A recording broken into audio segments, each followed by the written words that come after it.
Hi folks, welcome back. Thank you for watching. Please do hit subscribe if you haven't done so yet.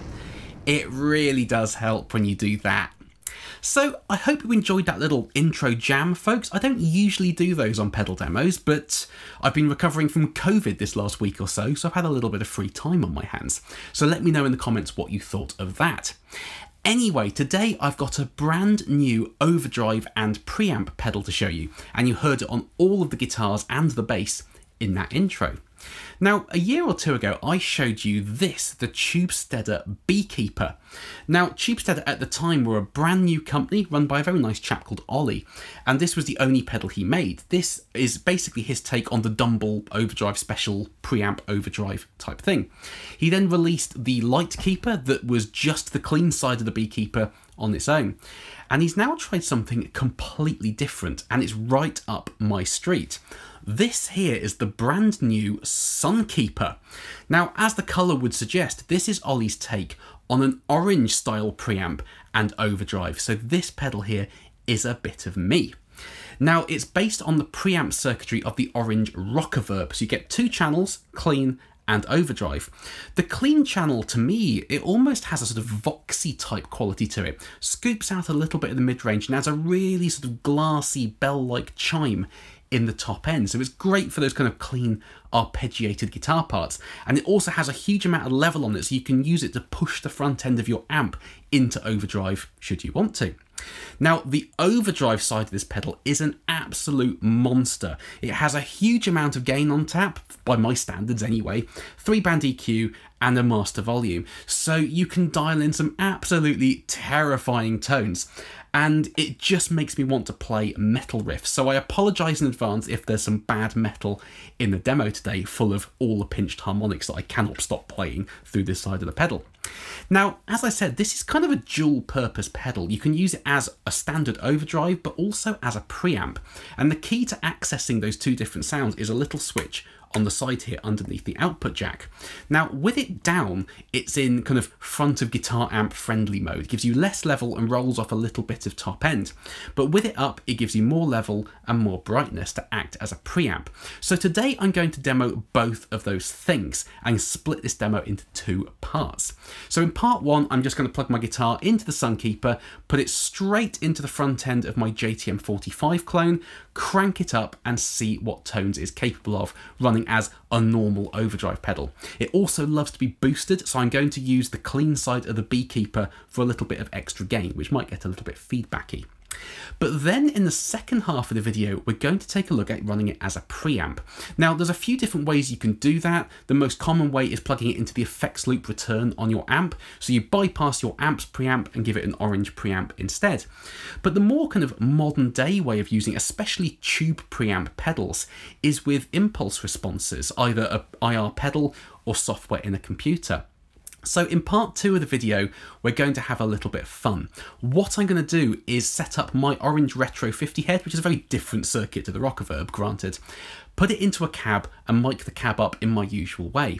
And I'm going to simultaneously run my guitar through the Sunkeeper, DI'd into the computer, and use some IR software to see if we can get broadly ballpark to the sound of my Orange here in the room. Now, that's a completely different world to the one I live in. I'm a tube amp dinosaur, so I'm going to be learning on the job, as it were, when it comes to that part two of the video, but we should be able to have a good amount of fun with that.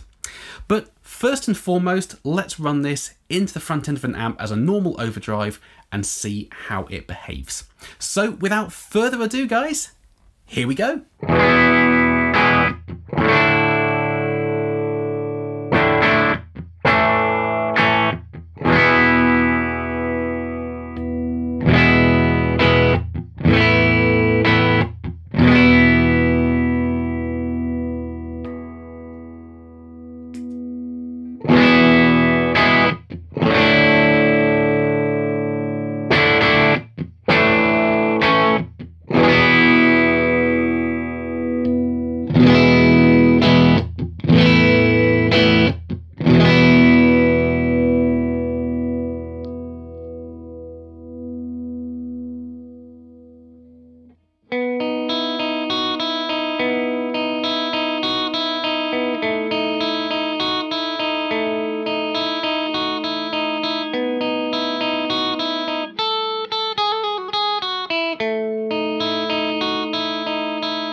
things we learnt there, right? Number one, I can't play metal to save my life. But number two, the overdrive channel of this pedal is astonishingly good, isn't it? You can dime the bass control and it gets super thick and just punches you in the back of the head, but it never flubs out or gets too much or makes the amp misbehave. Really, really designed to perfection there. And the clean side of this pedal, that could legitimately be your always on tone conditioner. You just switch the channel when you want some crunch. So very, very impressive using this as a so-called normal overdrive pedal. Now in the intro jam, I also used the Sunkeeper on the bass guitar. Now I am not a bass player whatsoever, but I'm going to show you that very quickly now. Plug my bass into the Sunkeeper, DI it into the computer, and then click it on and cycle through the two channels to show you how it sounds.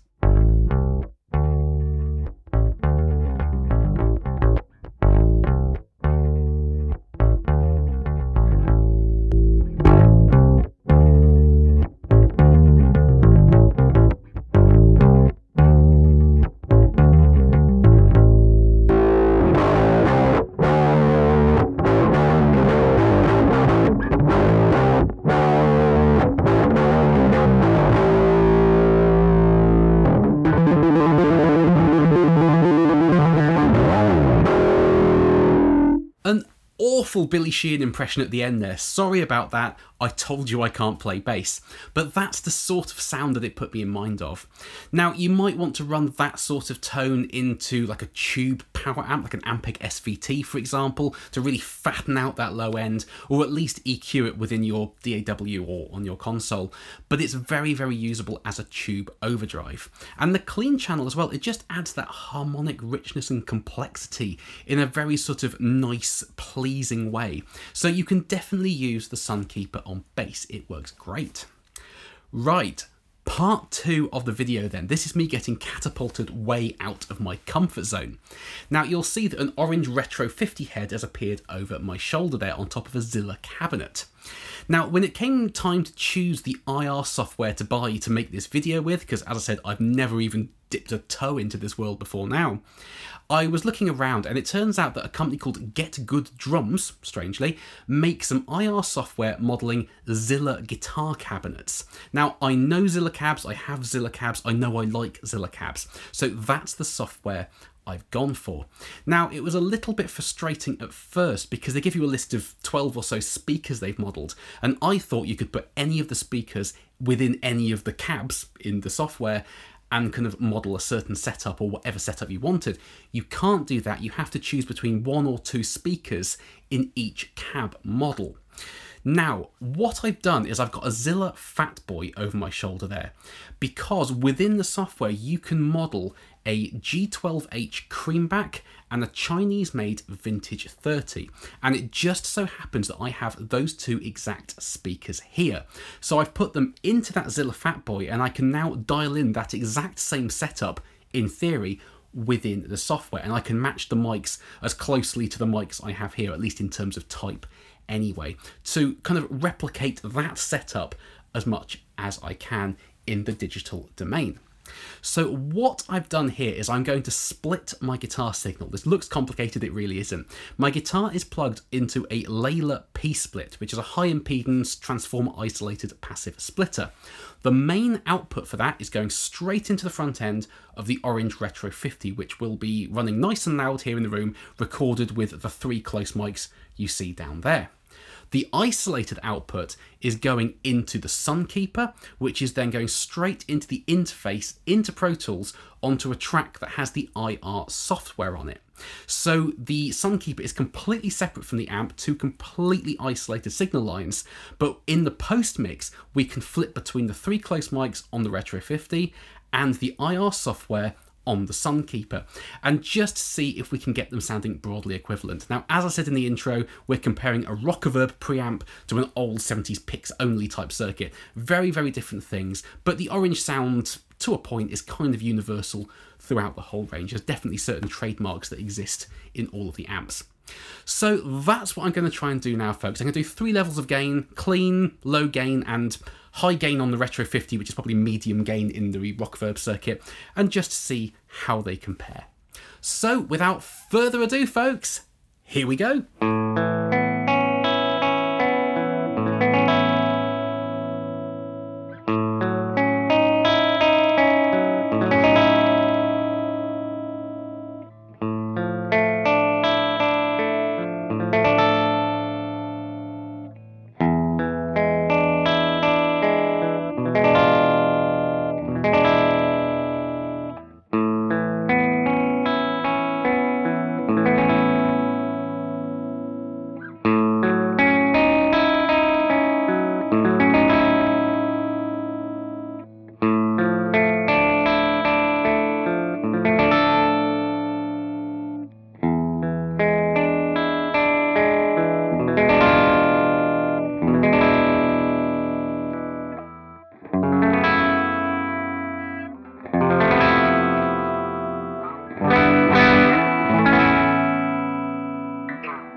Some really interesting results there, right?